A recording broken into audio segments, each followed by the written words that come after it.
given the current conditions, the current supply that's out there, and how fast it gets removed from the trading pools, what that's going to look like. And what it does look like is there's not enough Bitcoin out there to satisfy demand right now. Sold all my crypto. I announced everything on TV, what I did with crypto. But I would not touch crypto in a million years. I think that everybody who owns these various coins, Solana, Litecoin, I do think you're an idiot. Okay? I did not go to college to get stupid. These people who own these things should not own them. They shouldn't own them. A few moments later. We call MSTR. We used to call that Mr. MSTR. I've got to tell you, it's a Bitcoin play. I prefer to actually own Bitcoin. I know that Citron put some sort of short on it. All I can tell you is own Bitcoin. That's a winner. I sold all my crypto. I announced everything on TV. What's going on, guys? K-Dub here with another episode of Crypto Zombie. Welcome back to the channel. Hope you're having a great day today. Now, Bitcoin continues to consolidate basically under this $100,000 area. You can see we were forming a bit of a trend line here. We did break that, and then we came up into the resistance, but we still haven't been able to break out. Although you could say that we are forming a bit of a pendant, somewhat consolidating. Of course, there's the big question of why are we unable to break 100,000? Of course, people are asking, are they too late to the party?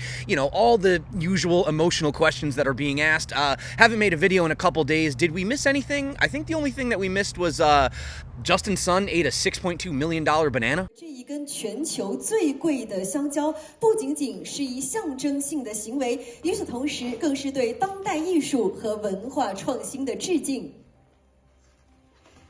今天的现场，我们也非常荣幸能够与各位嘉宾和媒体朋友们共同见证这个充满创意与象征意义的美好瞬间。So yeah, that happened. But aside from that, you could see that basically we had a perfect retest down here. This is exactly what we were saying on this Fibonacci at around the 0.786. We did have a bounce. We are still not at my target, which is 102,000, which I do still think Bitcoin is going to end up going up to that area. And you can see that we are, we're interacting with the bands right here on Market Cipher A, but for the most part, it still looks like a very constructive, market with the green still moving to the upside. Now, the things that I wanted to talk about, though, I forgot to put that Mike Novogratz clip in my previous video. I want to get back to that today because he's basically talking about these massive pools of capital that are about to and are actually beginning to flow into Bitcoin. And the crazy thing is if you look at the exchanges and you look at the amount of Bitcoin on them, it is sliding to the lowest levels we've seen in quite a long time, and yet demand is increasing. But the biggest kicker is that even though we think there's all this demand right now, there really isn't. And the crazy part is that there really isn't enough Bitcoin currently right now on these exchanges to satisfy this demand. So it's obviously, basic 101 economics, but we got to talk about this today because we have a lot to go over. So I do want to bring this video to you guys before Monday. And again, looking at these top signals, we still have the Pi cycle indicator saying we have around 120,000 before we should really start worrying about being in that overheated territory. Now, obviously, eventually we're going to get a 20-30% correction. It happens all the time, but we had 6 to 8 of those in the last previous cycles, and the price kept moving, right? So again, I do believe we are in dip buying mode. So before we get into it, guys, friendly reminder that Meta Signals is still going live over here. And if you were looking to get the NFT, this is obviously going to increase as the price of ETH increases because it is obviously based in Ethereum. So if you guys are interested in this, I highly recommend. They have amazing signals, over 70% hit rate, and you can lock in lifetime access to that as well. So just wanted to give a shout out to Meta Signals. And of course, if you guys are trading on Antarctic Exchange, you can use the link below. You guys can get extra tokens and also Blowfin. We did just do the giveaway, but if you do use the links again below, you will be entered into any future contests, which I'm sure we're going to be running a few in the upcoming months or so. So this was the video from Mike Novogratz that I wanted to play the other day. And this is where he's discussing massive pools of capital. And what you have to understand is what the US is doing right now, what Trump just came out and said, they're watching. And a lot of these countries, they look to the US, they see what we're doing. And as I've shown you, they're already starting to take those steps as well. And so, again, listen, if we get the Bitcoin reserve, and as a guy that owns a lot of Bitcoin, I will not cry. And if you see me crying, there'll be crocodile tears. I think Bitcoin heads to 500,000. again, it's a whole different paradigm because it forces every other country in. Countries are already buying it. I've got a dear friend, the guy that actually turned me on to Bitcoin in 2013, who's in the Mideast right now, and he said he's never seen anything like it. He's convincing more people to buy Bitcoin in the 3 days he's been there than any time in his whole career. And they're huge pools of capital. And so we're seeing something globally. When Trump advocated in Nashville that he was going to be a crypto president, a Bitcoin president, and now he's the president, let me tell you, other leaders heard that.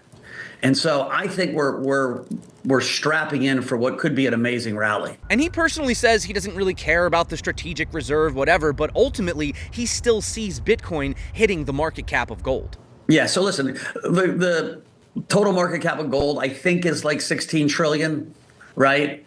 And so that's 800,000 Bitcoin. So when does Bitcoin become gold? Like, there's a new generation that cares more about Bitcoin than they care about gold.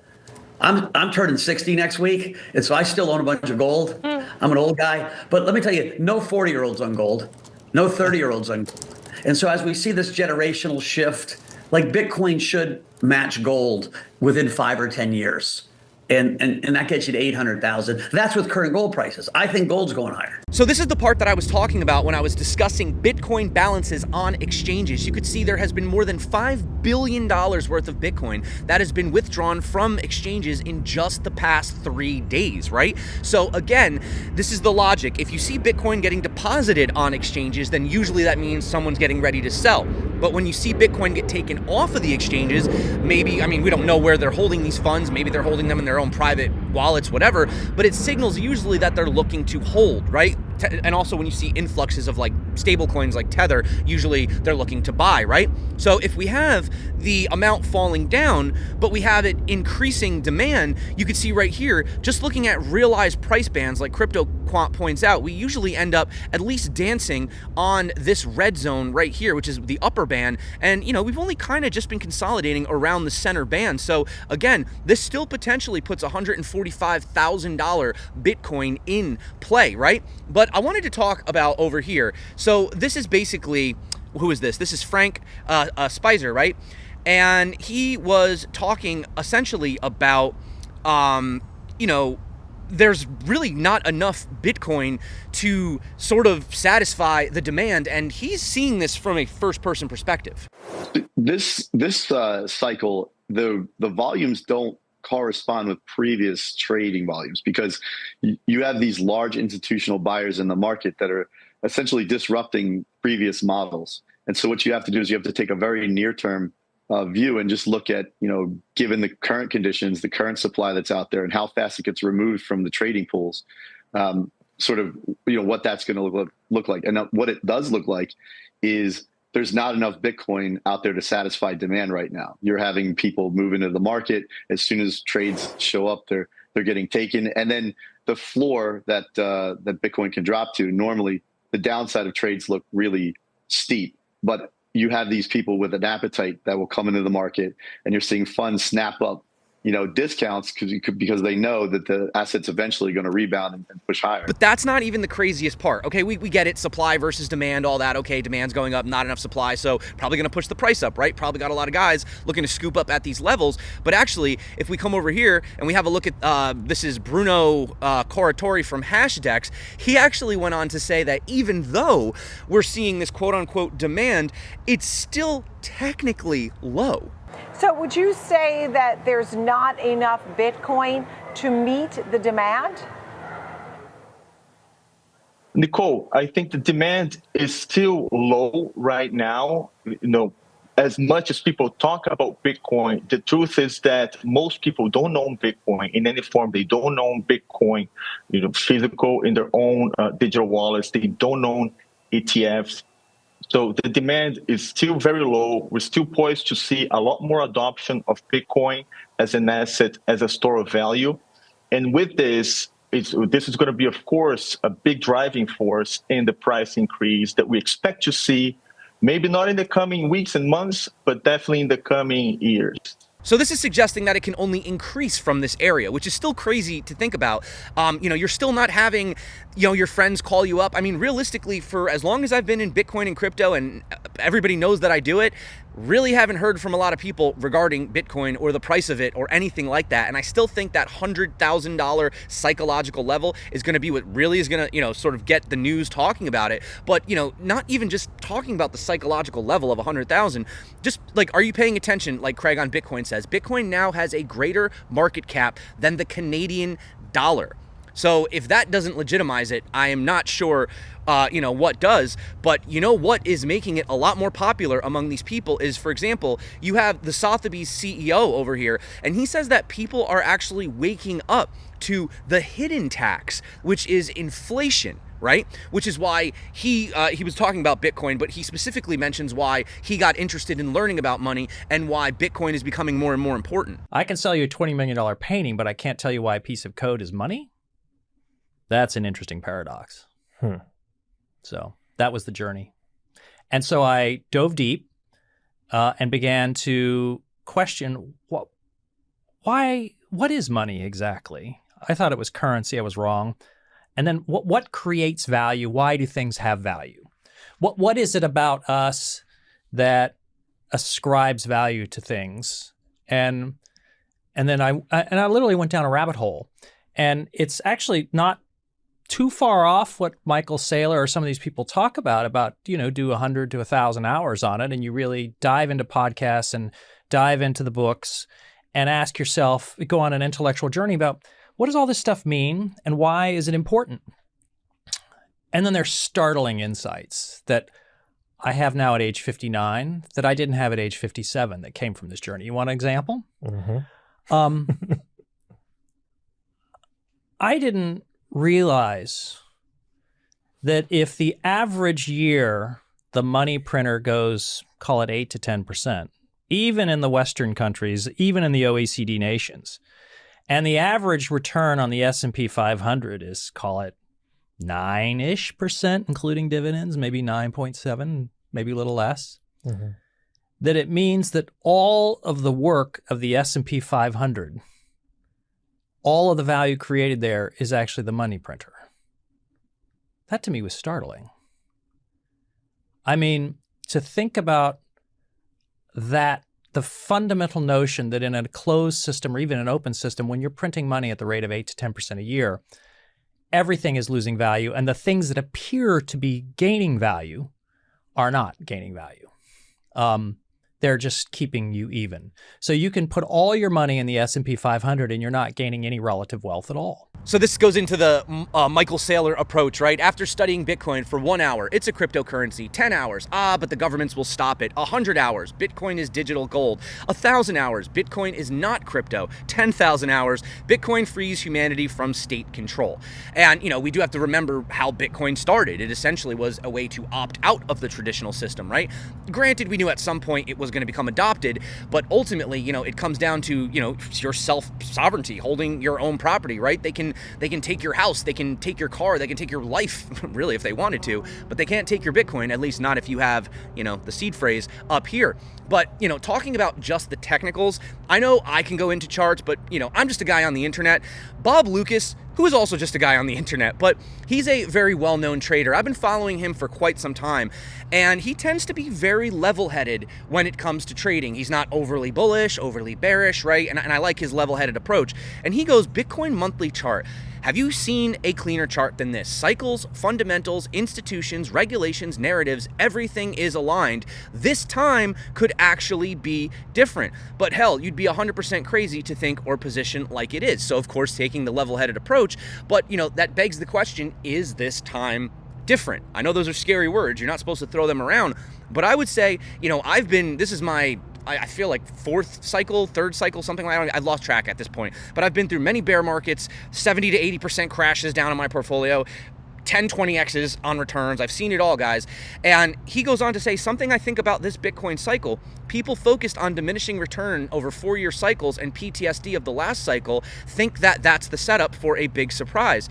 He says, married with a cycle where all factions are now involved, unlike prior cycles, like what is going on in institutional and legislative sides. So it really could be that melt your face to the upside type move. I mean, we were talking about these cup and handles on my charts. Trader Tardigrade points out, you know, the previous time that we had a cup and handle setup like this, we had a 457% breakout. So, you know, if history was to repeat, you could even see something as crazy as $390,000 Bitcoin. Now, again, I'm not going to start throwing out these crazy numbers. Let's just start small. We got our first level at 102,000, which I don't see why that wouldn't be met. And then there are some levels obviously after that. But, you know, even bigger than that, like Fred Krueger says, ultimately what we now call banks will cease to exist. Bitcoin makes them completely obsolete. The first role of banks is to accept deposits. Well, that's called a Bitcoin address. The second is settling transactions. Well, that's called a block confirmation. And third, providing loans. Well, this will be done by private parties who will lend Bitcoin with interest paid in Bitcoin. And I could tell you, that's already happening. In fact, I have interacted with OTC desks that are doing this right now, and a lot of their clients are kind of getting into that MicroStrategy idea where, what if I could lend my Bitcoin to then buy more Bitcoin? And, you know, if you have a long enough time horizon, it actually turns out to be an incredible play. And then the Bitcoin that you end up owing, you know, in interest is nothing compared to the dollar amounts that you've made on paper. And you could see even the tides are turning, right? There was this big ESG narrative. Bitcoin mining was bad. Well, now you have $870 billion Macari saying that Bitcoin mining supports local grids. So the times are in fact changing. And check this out. This is crazy, guys. So Putin has legalized crypto and slashed taxes on mining profits. So digital currencies are now officially recognized as property in Russia. Russia's sovereign wealth fund is also investing in Bitcoin mining through BRICS countries with the goal of settling global trade in Bitcoin. I mean, can you imagine these types of headlines just a few years ago? And now that we're just talking about this like it's no big deal. Yeah, it's a non-U.S. asset. It's an emerging markets asset. And while we were all hyperventilating about the election over the last week, BRICS had a conference in Russia. There's 6 new members of BRICS this year. So BRICS GDP is now greater than the combined GDP of G7. Of the 6 new members, 3 of them, Argentina, the UAE, and Ethiopia, are now mining Bitcoin with government resources. So there is tremendous urgency outside of the U.S. to find a way to circumvent the irresponsible fiscal policy that we've been running here in the U.S. In fact, Russia announced an initiative. Their sovereign wealth fund is going to invest in a regional initiative to build Bitcoin mining and AI infrastructure throughout BRICS with an idea of settling global trade in Bitcoin. So look, someday, I don't know if it's 5 years, 10 years, Putin's going to die. We're going to look to reintegrate some of these countries into the world financial system, and they're going to be trading with Bitcoin. What are we going to be doing? Okay.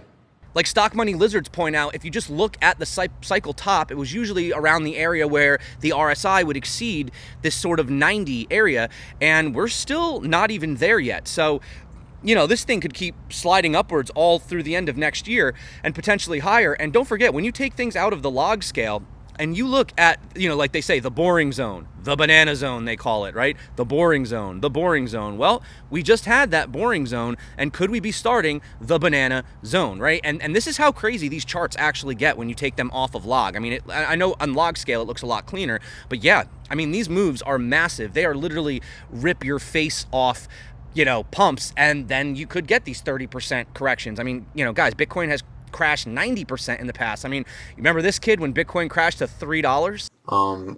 Controlled by a decentralized network of computers. I don't know exactly how it works, but basically there's this limited number of Bitcoins, and they're this virtual currency. And over the last year, the value of Bitcoins has gone up dramatically because they have gained more and more interest, and it's sort of self-perpetuating. Well, apparently on Monday, the value of 1 Bitcoin fell below $3, and that's considered a crash. So again, just going to get to the technical super quick, not too much to go over. Again, we did have a nice bounce off the 786. We're still looking for some type up here. I believe we're going to come up to the 1.618, which is 102, and our next area would be about 155. You know, save for some pullbacks down to this area, but of course, you can see I actually had this drawn here. This area right here, around 90,000, you know, there was so much of this sort of consolidation around this area that now you can see it's acting as the base, and it's also sorry guys, it's also what is supporting us.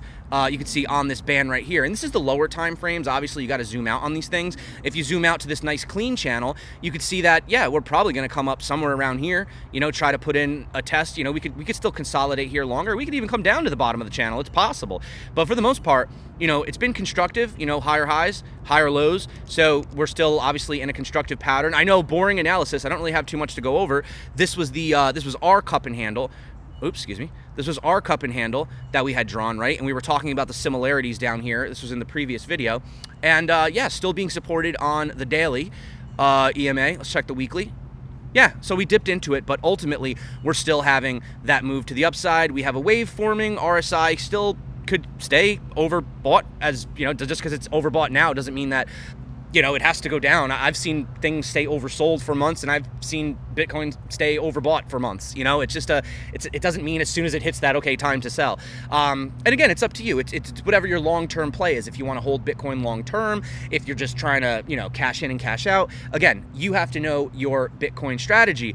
But, you know, I will end on this one clip, and this clip came out back in 2016, and it was on the Joe Rogan show. We had Andreas Antonopoulos talking about a cashless society. He was one of the pioneers of Bitcoin and cryptocurrency, and these are the things outside of the price appreciation and just the simple, you know, price of Bitcoin alone that I think about. The problem is we are going to a digital currency society where cash will be gradually eradicated, either through non-use, or a lot of countries and a lot of governments are trying to actively ban it. So they're putting limits on how much you can use cash, say, you know, $1,000, and if it's more than $1,000, using cash is illegal. When we go to the society, we have to really think about the implications. Do we want a society in which our digital money is under complete surveillance and complete control, where if you go to the wrong protest, or if you support the wrong political campaign, or if you make a payment to the wrong person or receive money from the wrong person, suddenly your money disappears. It's no longer yours anymore. It's frozen, it's seized, it's gone. And someone has control of that. Corporations, banks, governments, and in most cases, there is no difference between corporation, bank, and government, right? And so that's one scenario. And the other scenario is one in which individuals control their money. And it is digital money, but it's digital cash like Bitcoin, where you can pay an individual from one person to another, just like I can with cash today, without any other party getting involved. What really strikes me as amazing is that we've gotten used to this idea so quickly, which is that we no longer pay people. We no longer pay people directly. The less we use cash, the more we pay people through a corporation, right? So from tipping your valet to tipping your taxi driver to tipping wherever, tipping is pretty much the last remaining part of our society where cash is used to pay from one person who is not an incorporated entity to another person who is not an incorporated entity. Everything else you have to pay through a corporation, whether it's a bank, right? Whether it's Venmo, whether it's PayPal, whether it's any of those things. And we've gradually gotten used to this environment where we can't pay another person unless there's a corporation involved. And that's astonishing to me. And as cash disappears, that then becomes a final fact, that every single payment in your life will be from you to a corporation. And that corporation takes a piece of that, every single thing. And not just that, it doesn't just take a piece, it also controls and surveils and monitors your use. And if you violate the terms and conditions, you are destitute. Wow. So the issue is not what we have today versus the digital currency of the future or Bitcoin or whatever. It's both futures are digital currency, and in both futures, cash will no longer exist. That is inevitable. We are going down that road. And now we have to choose. Do we go to the digital cashless society of corporate control over money with the complete and total merging of corporate and state money, where instead of having separation of state and money, you have the merging of state and money and corporation and money, where your money is branded money? You have Chase dollars. You have Goldman Sachs dollars. You have Coca-Cola dollars, right? You have money that is controlled by a corporation. Or do we go down the other future, where we have money that is basically an internet protocol that is completely global, that any person can pay any person, they meet in the streets without any corporations getting involved, just from me to you, digital cash. And that's really it's a less optimistic view, because I'm fully aware of what the other future is, and it's already playing out. And it is in my opinion, a very dangerous future. So again, guys, that is it for me. Thank you so much for coming back to the channel. Again, remember, if you guys want to get the Meta Mafioso NFT, this gives you lifetime access to absolutely all also Eric Crown's trading tutorials. He's got all these cool things. He actually was a big... he had a lot to do, let's just say, with the development of the back end. A lot of them were his indicators that were put into this bundle. And you guys can see right here, you get all of these signals for a lifetime, non-stop, automatic trade-in, etc. There's 947 remaining, and after that, they're gone forever. So that is literally it, guys. So that's it for me. Thank you so much for coming back to the channel. If you want, check the links below in the description. If you want to learn how to trade, you could set up a paper account, obviously, over on Antarctic Exchange. You could do some testnet trading right now. You will get rewards from those tokens. If you want to trade, you can check out the tutorials popping up right here, right now. Until next time, guys, stay crypto, and of course, peace out.